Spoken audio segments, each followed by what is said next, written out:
Second निकालिए copy, उसमें आपको आज एमसीक्यू लिखना है सेकंड पेपर में।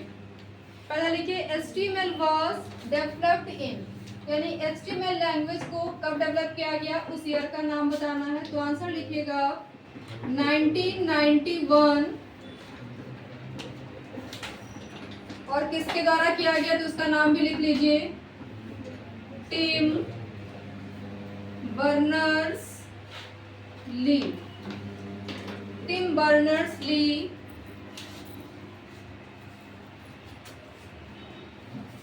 अगला लिखे the latest HTML, the latest HTML standard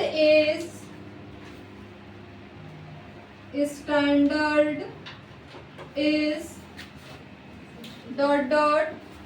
अब देखो क्या कर रहा है कि लेटेस्ट HTML का स्टैंडर्ड HTML कौन सा है, तो नया इसका वर्जन एक है HTML 5.0।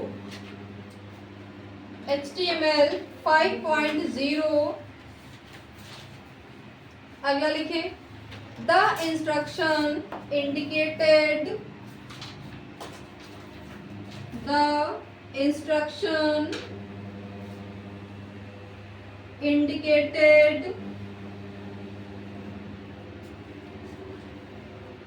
to the browser to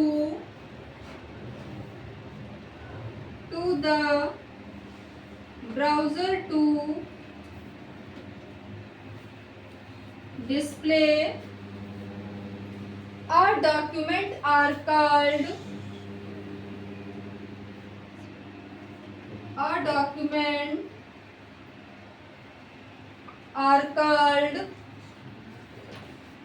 अब देखो इसमें आपने क्या लिखा है कि the instruction indicated to the browser to display a document are called, यानी किसी भी डॉक्यूमेंट को रिप्रेजेंट करने के लिए या प्रदर्शित करने के लिए ब्राउजर को दिए गए इंस्ट्रक्शन को क्या कहा जाता है। तो आंसर लिखिए टैग्स।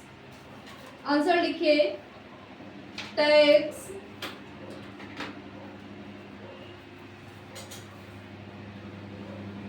अगला वेब पेजेस स्टार्ट विद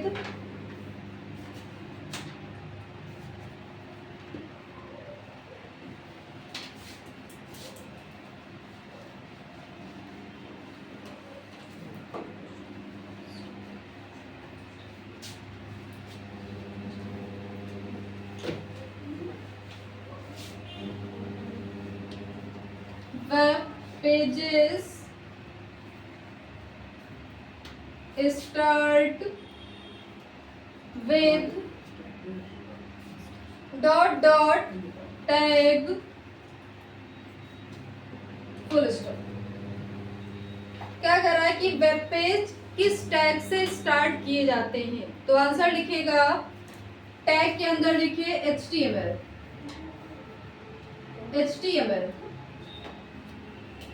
क्योंकि आप स्टार्टिंग किससे करते हो, HTML टैग की हेल्प से ही करते हो। अगला लिखे HTML टैग आर नॉट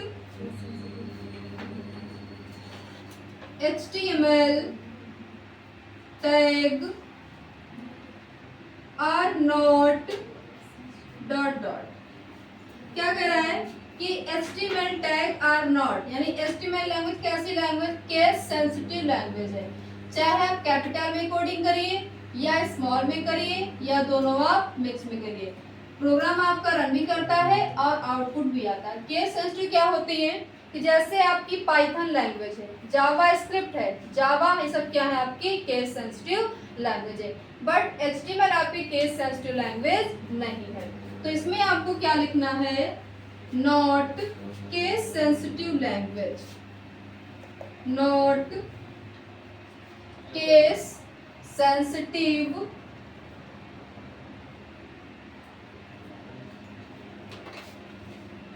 अगला लिखे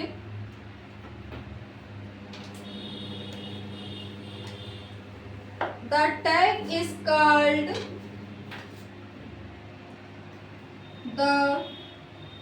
tag is called the root element, underline करिएगा रूट को, हाँ रूट, ROOT रूट एलिमेंट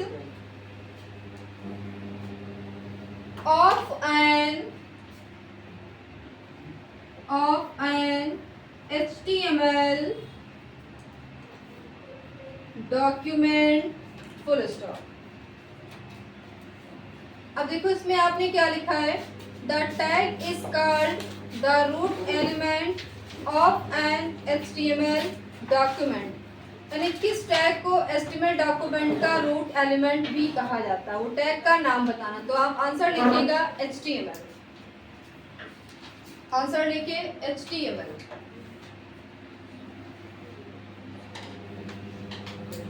अगला लिखिए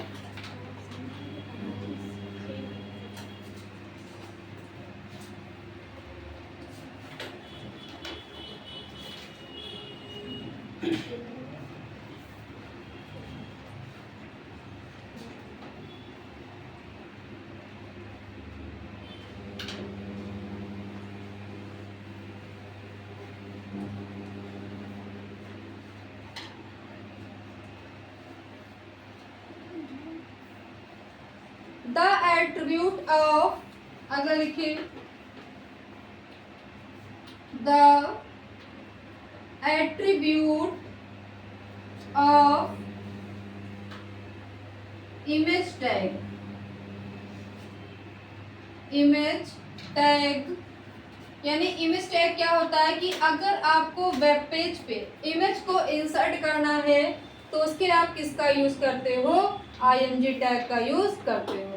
और इमेज टैग की कितनी विशेषताएं होती हैं बताइए, 4 होती है।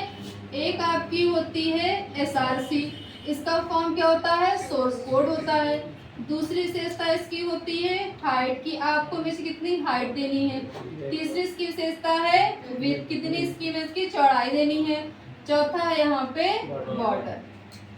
तो इसमें पूछ रहा है कि the attribute of image tag, तो इमेज टैग की कितनी होती है विशेषताएं, तो आपको क्या लिखना है यहाँ पे 4 एट्रीब्यूट लिखना है। और कौन कौन से होते हैं उनके नाम भी लिख लीजिए आप।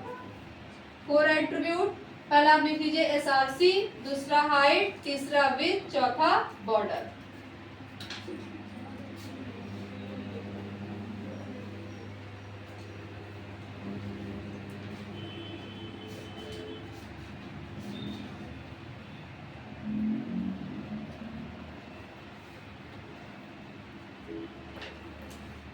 अगला,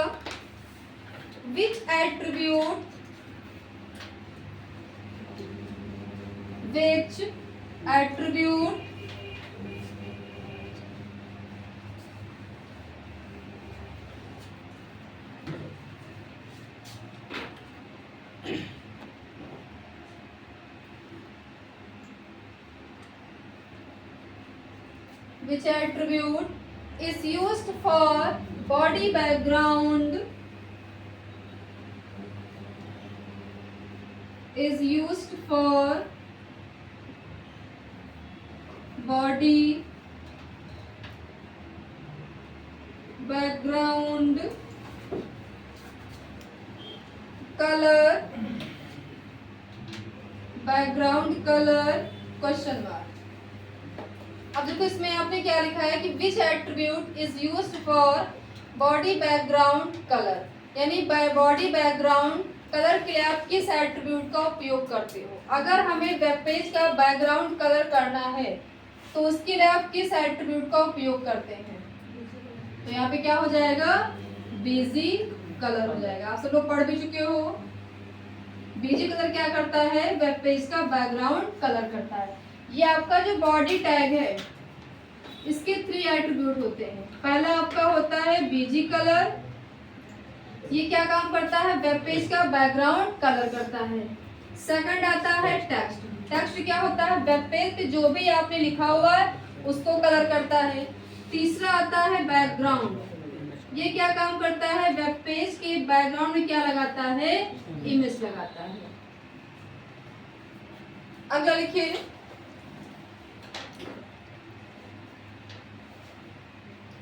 marquee tag is used for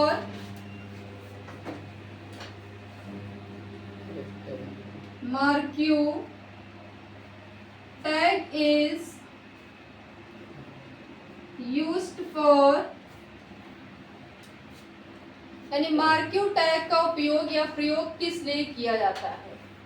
तो आंसर इसका लिखिए, to scroll piece, to scroll piece of text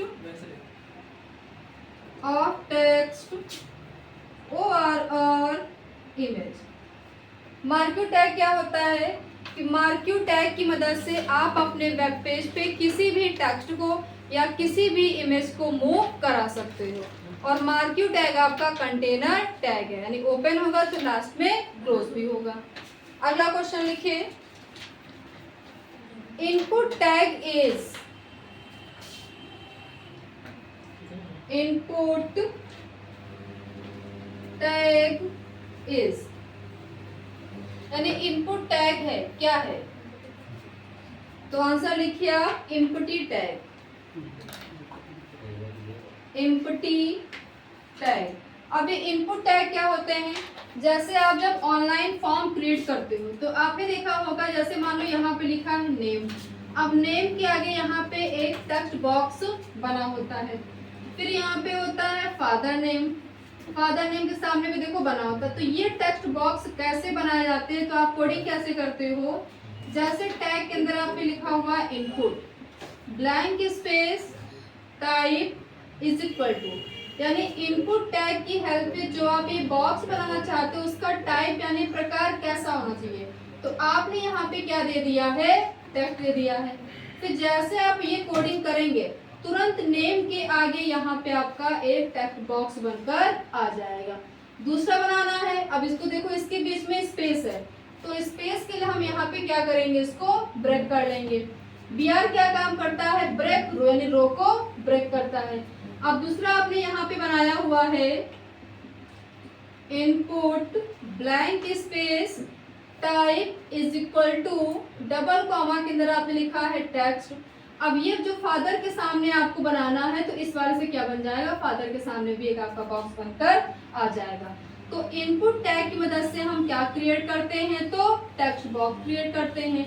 और इनपुट टैग आपका एम्प्टी टैग, यानी ओपन तो होता है बट ये क्लोज नहीं होता। तो आंसर क्या हो जाएगा कि input tag is a empty tag. तो आंसर लिखेगा एम्प्टी टैग। अगला लिखिए,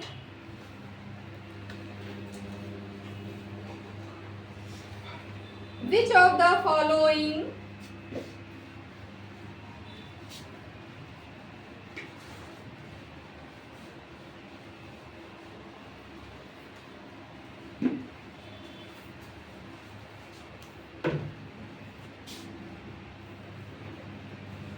which of the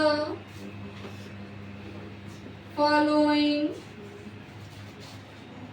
is a container tag, is a container tag, full stop. इसके ऑप्शन लिखिए जरा। पहला ऑप्शन है टैग के अंदर लिखिएगा सेलेक्ट, बी ऑप्शन में लिखिएगा बॉडी, थर्ड में लिखिएगा इनपुट,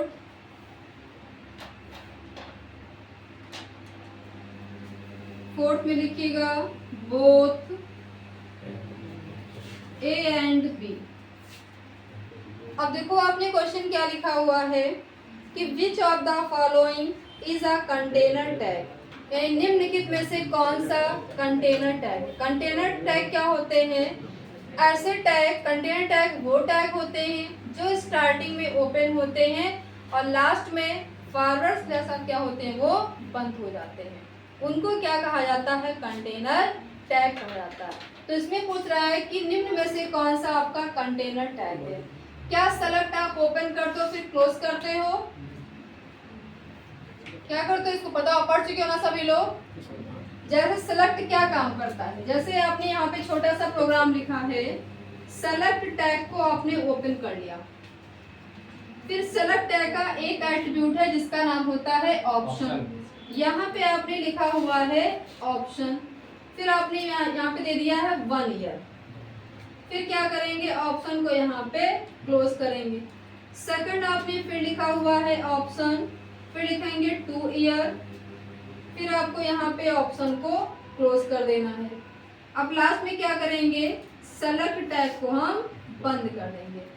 जब आप इसको आप रन कराओगे तो ये ऐसा आउटपुट ओपन होकर आएगा, यहाँ पे 1 ईयर लिखा होगा, जस्ट इसी के पास में एक ड्रॉप डाउन लिस्ट बनकर आ जाएगी। यानी इन दोनों में से जिस ईयर को आपको चूज करना होगा उस पे आप क्लिक कर लेंगे। जब आप इस पे क्लिक करेंगे तब इसी के अंदर इमेज रहेगा आपका सेकंड ईयर। ठीक, तो ईयर को सिलेक्ट करने के लिए हम यूज करते हैं सिलेक्ट टैग का। देखो ओपन भी किया है, लास्ट में क्लोज भी किया है, तो ये तो कंटेनर है ये। सेकंड आपने लिखा हुआ है बॉडी, बॉडी भी क्या है, ओपन होता है तो लास्ट में क्लोज होता है। थर्ड आपका इनपुट, ये कैसा टैग है, एम्प्टी टैग है, ओपन तो होगा बट ये क्लोज नहीं होगा, तो उसमें आंसर क्या हो जाएगा, बोथ ए एंड बी हो जाएगा। तो आंसर टिक करिए बोथ ए एंड बी पे। अगला लिखिए,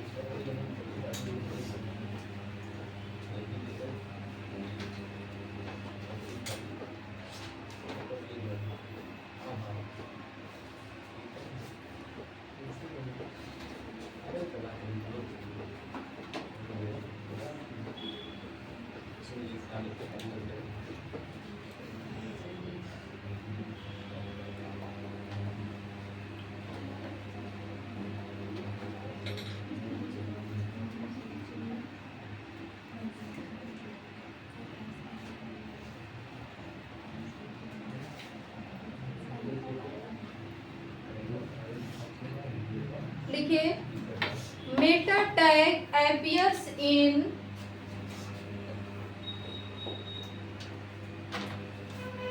मेटा टैग appears in,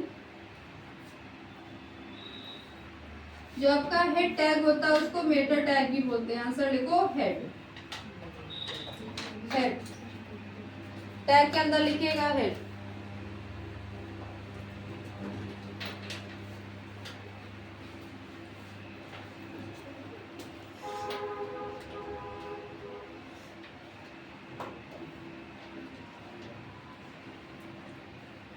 अगला लिखिए विच of the following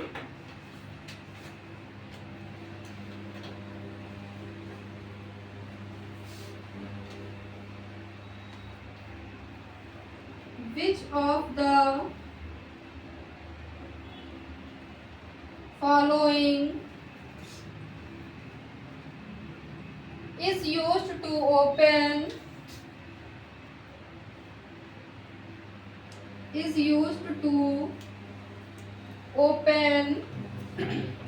document in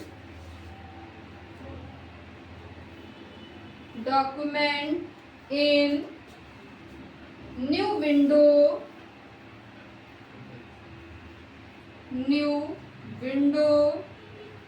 question mark. अब देखो इसमें आपने क्या लिखा है कि which of the following is used to open document in new window, यानी निम्न में से किसका उपयोग करके आप नई विंडो ओपन करने के लिए यूज करते हो। तो आंसर इसका लिखिएगा, ये भी आप लोग पढ़ चुके हो। देखिए A tag blank space HREF double comma के अंदर लिखिएगा URL double comma close target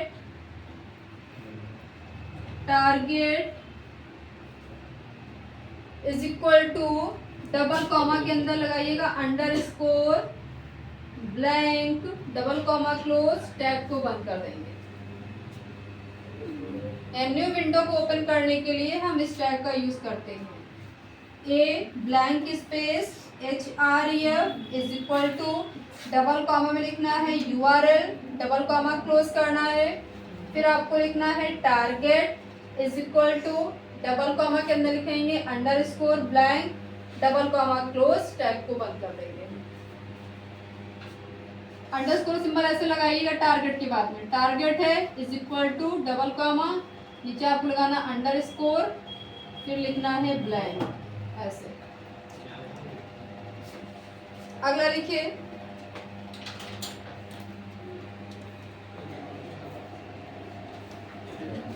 to create a drop down box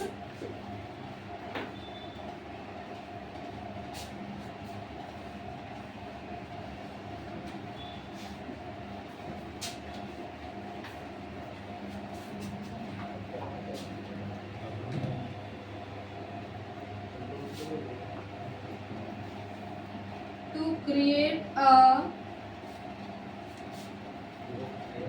drop down box.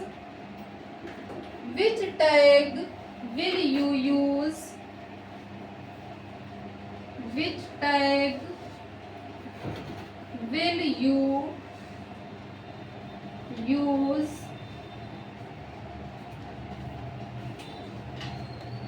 अब देखो इसमें क्या पूछ रहा है कि ड्रॉप डाउन बॉक्स बनाने के लिए आप किस टैग का उपयोग करते हो। तो आंसर आप लिखे, टैग के अंदर लिखिएगा input blank space type is equal to double comma के अंदर लिखे ड्रॉप डाउन, टैग को क्लोज कर दीजिए।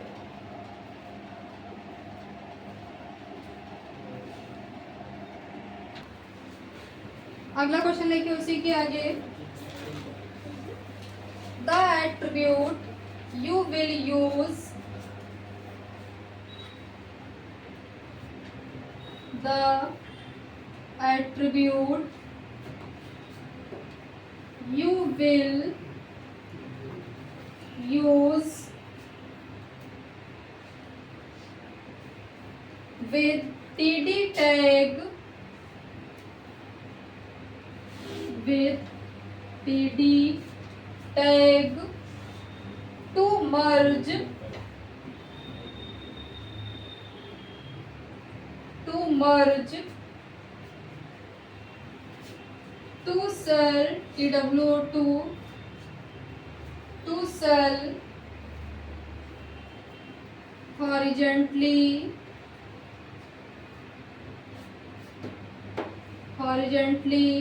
full stop।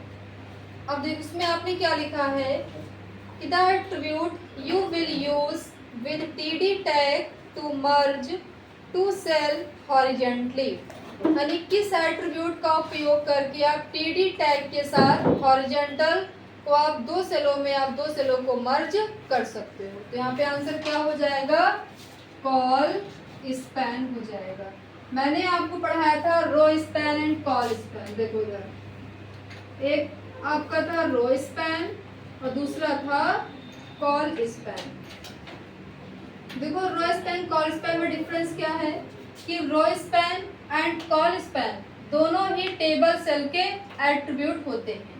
यदि हमें दो या दो से अधिक कॉलम को, जैसे मान लो यहाँ पे आपके बहुत सारे कॉलम हैं, आपको क्या करना है, दो या दो से अधिक कॉलम को एक ही कॉलम में मर्ज करना होता है, यानी मिलाना होता है, तो हम किसका यूज करते हैं, कॉल स्पैन का यूज करते हैं। फिर रो स्पैन क्या होता है, यदि हमें दो या दो से अधिक रो को आपस में मिलाने के लिए या एक ही रो में मिलाने के लिए हम किसका यूज करते हैं, तो रो स्पैन का यूज करते हैं। तो इसमें क्या हो जाएगा, आपका आंसर कॉल स्पैन हो जाएगा। अगला लिखिए, font tag attribute, font tag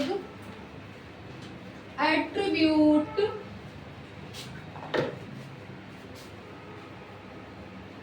font को टैग के अंदर लिखेगा, font tag attribute are full stop. अब देखो क्या कर रहा है, फॉन्ट टैग के एट्रीब्यूट कौन कौन से होते हैं, ये भी आप पढ़ चुके हो थ्योरी में। तो पहला इसका एट्रीब्यूट क्या होता है, फेस होता है, सेकंड कलर होता है, थर्ड साइज होता है।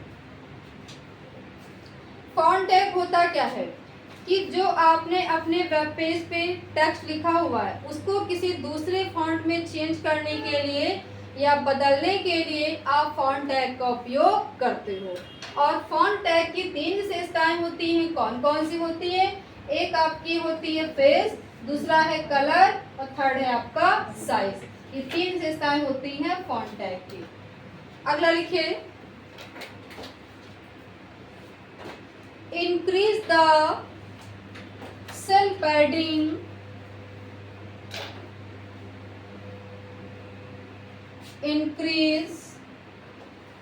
इंक्रीजिंग कर लीजिए, increasing the cell padding means cell padding means यानी सेल पैडिंग इंक्रीज करने का मीन्स यानी अर्थ क्या है? तो आंसर लिखिए आप, increase the distance, increase the distance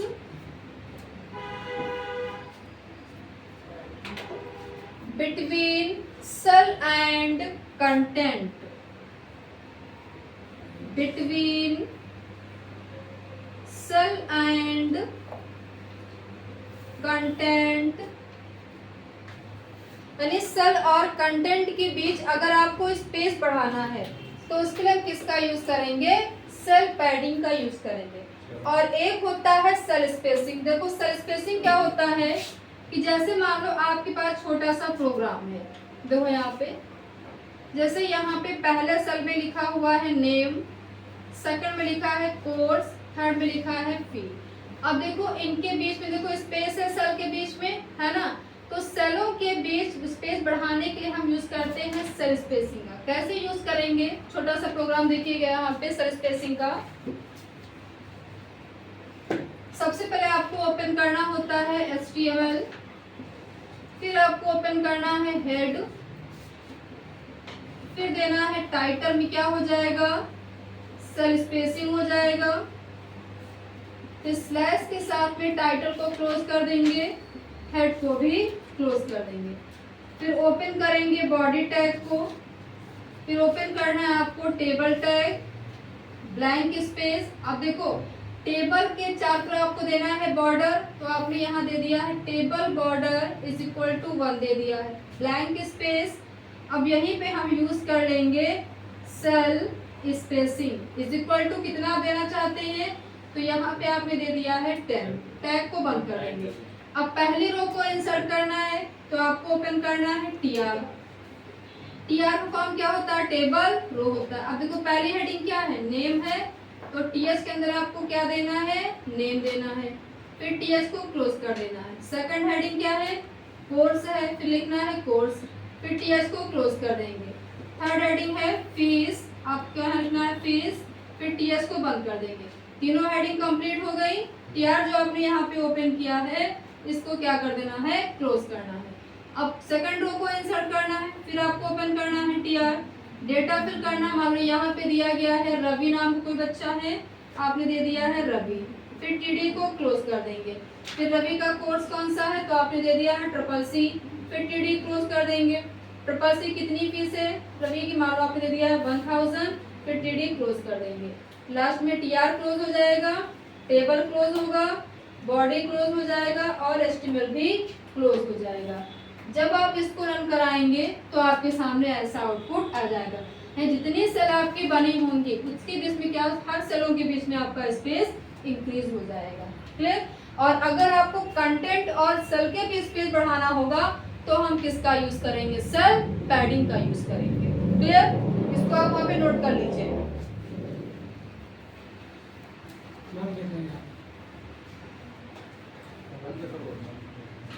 अगला क्वेश्चन लिखिए, this attribute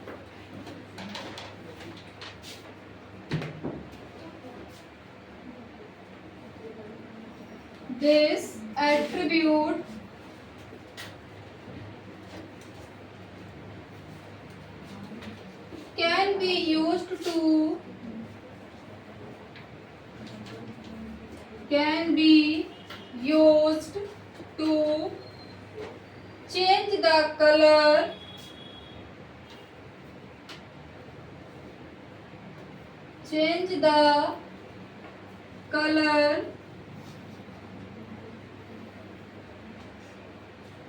of the link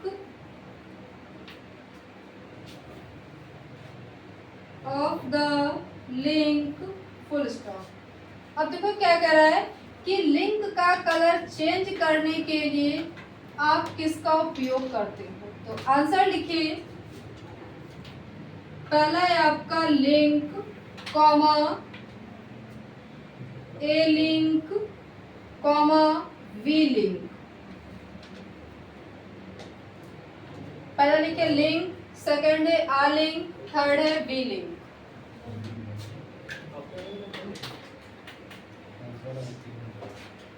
अगला लिखिए,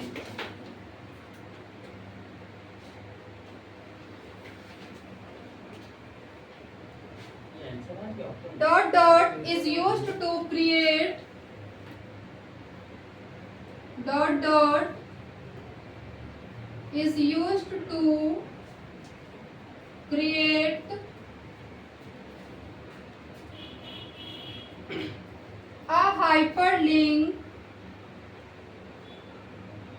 a hyperlink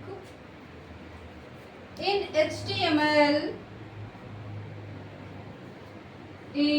HTML full stop. यानी किसका प्रयोग करके आप HTML में हाइपरलिंक बनाने के लिए उपयोग करते हो, उस एट्रीब्यूट का नाम बताइए। तो क्या हो जाएगा, ए ब्लैंक स्पेस HREF,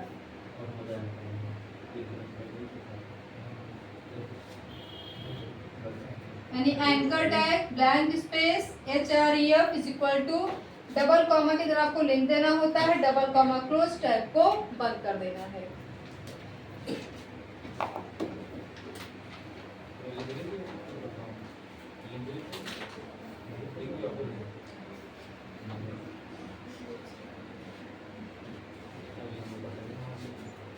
अगला लिखिए, this element is used to create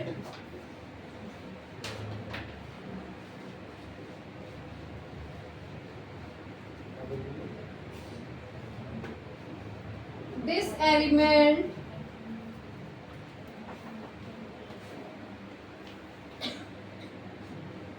is used to create multi-line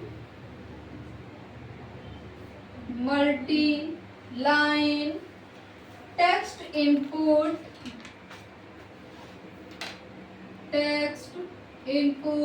full stop. यानी किस एलिमेंट का प्रयोग करके आप मल्टी लाइन टेक्स्ट इनपुट बनाने के लिए उपयोग करते हो। तो आंसर देखो, टेक्स्ट एरिया, जो कि फॉर्म टैग का एक एट्रीब्यूट है। ये टेक्स्ट एरिया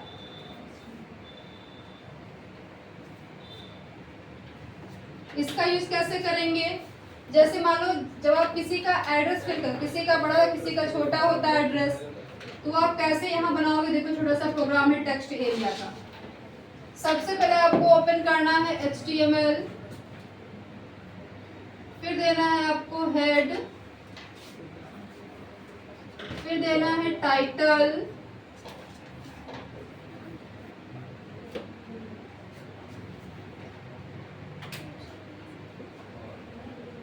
टाइटल में हो जाएगा फॉर्म एलिमेंट, फिर क्या करना है, टाइटल को क्लोज कर देना है और हेड को भी क्लोज कर देना है। फिर ओपन करना है बॉडी टैग को, फिर ओपन करना है फॉर्म टैग। अब आपको यहाँ पे लिखना है text area blank space. Text area के दो होते हैं एट्रीब्यूट, एक होता है रोज, दूसरा होता है कॉल्स। आपने यहाँ पे लिखा हुआ है रोज, कितना आपने यहाँ पे दे दिया, रोज 5 दे दिया है। फिर देना है ब्लैंक स्पेस कॉस, कितने कॉलम इंसर्ट करना है बॉक्स के अंदर, तो आपने यहाँ दे दिया है 6। टैग को बंद कर देंगे। फिर आपने मैसेज लिखा हुआ है हेलो फ्रेंड, फिर लास्ट में क्या करना है, टेक्स्ट एरिया को क्लोज कर देना है, उसके बाद फॉर्म को क्लोज करना है, फिर बॉडी क्लोज करना है, फिर HTML को भी क्लोज कर देना है। जब आप इस प्रोग्राम को रन कराओगे तो इसका आउटपुट ऐसे बनकर आएगा। टाइटल में लिखकर आएगा, फॉर्म एलिमेंट लिखा होगा और मैसेज यहाँ पे लिखा होगा हेलो फ्रेंड। यहाँ पे आपकी ड्रॉप डाउन ऐसे लिस्ट बनी होगी, यानी इसका जो बॉक्स का साइज होगा वो इसके अकॉर्डिंग वहाँ पे सेट हो जाएगा। यानी इस बॉक्स के अंदर आपने रो कितने मेंशन किया है 5, यानी इसके अंदर सिर्फ आप 5 रो को ही इनपुट कर सकते हो। और कितने कॉलम कर सकते हो, तो 6 कॉलम को इनपुट कर सकते हो। यानी एक वर्ड, एक कैरेक्टर आपका एक कॉलम के बराबर होगा। दिमाग में ये आ रहा हो कि इसमें क्या रो एंड कॉलम बन के आएंगे, तो नहीं, इसी के साइज का आपका वहाँ पे बॉक्स बनकर आ जाएगा। और इसके अंदर आप 5 रो के बराबर यहाँ पे लिख सकते हो लाइनें, और 5 कॉलम हम यहाँ पे क्या करते हो, लाइनों को इनपुट कर सकते हो। इसको वहाँ पे नोट डाउन कर लीजिए आप।